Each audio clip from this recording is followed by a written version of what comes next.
A dyna ni foment fawr yn y Charollais. Ni'n chwilio nawr am y pencampwr. Mae da ni'r Albanwr yn erbyn y Cymro.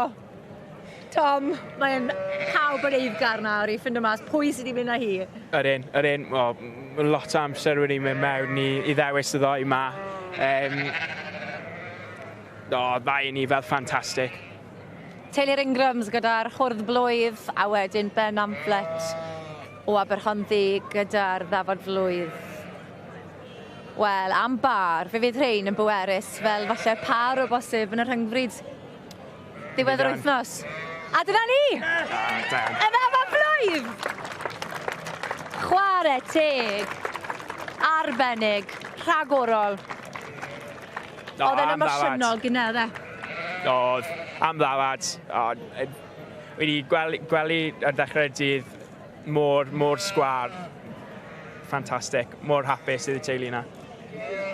Ffantastig, chwarae teg, Ben! Bit speechless now, to be honest. No way! Not usually, but I am now. No, over the moon. Tremendous. No, chuffed a bit. What does it mean? So much. Makes all the hard work paid off, doesn't it? You know, a lot of work goes into it. People, you know, don't understand some. Well, not understand, but don't realise in it. You know, a lot of hours and a lot of faffing about and tarting up in it. And, you know, to get them right for today. But no, it's a few months' work. You know, in it. It's a lot goes into it. And a lot of time and dedication. So years of dedication. Makes it all worthwhile, doesn't it? No, it's brilliant. And it's a tough class, isn't it? The Charollais every year. Always is, isn't it? Always good competition. And no, it is. How many years have you been competing? Probably 15 or so. Yeah. No, first champion here for us. So no, over the moon. Today's your day.